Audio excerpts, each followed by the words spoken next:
chapter 14.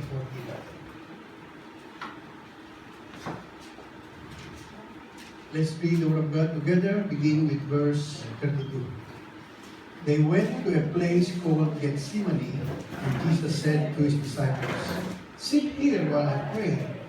He took Peter, James, and John along with him, and he began to be deeply distressed and troubled. "My soul is overwhelmed with sorrow to the point of death," he said to them. "Stay here and keep watch." Going a little farther, he fell to the ground and prayed that, if possible, the hour might pass from him. "Abba, Father," he said, "everything is possible for you. Take this cup from me, yet not what I will, but what you will." Then he returned to his disciples and found them sleeping. "Simon," said to Peter, "are you asleep? Could you not keep watch for 1 hour? Watch and pray so that you will not fall into temptation. The spirit is willing, but the body is weak." Once more he went away and prayed the same thing. When he came back, he again found them sleeping, because their eyes were heavy. They did not know what to say to him. Returning the third time, he said to them, "Are you still sleeping and resting? Enough! The hour is come. Look, the Son of Man is betrayed into the hands of sinners. Rise, let us go. Here comes my betrayer." The Lord bless the reading of His words. Let us pray. Our Father who art in heaven, hallowed is your name.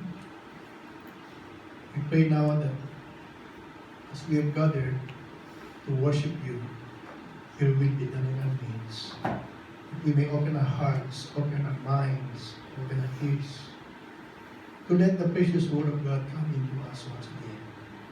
That it may bring revival, that it may bring refreshing, that it may bring, O Lord, the restoration and reconciliation that we need, as even you have reconciled us with God, our Lord, we may be reconciled with those people whom we have parted.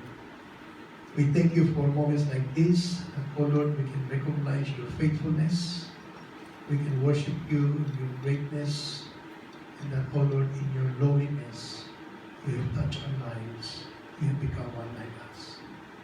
We thank you that right now, as we look forward to the preaching of the Word, Lord, cause not your Word to return to your void.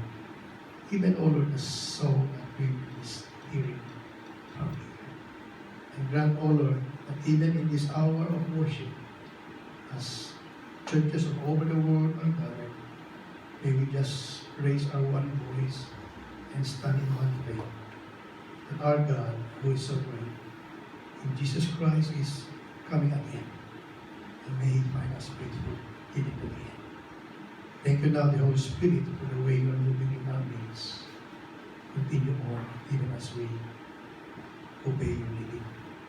In all these things, O Lord, we glorify. We pray in Jesus'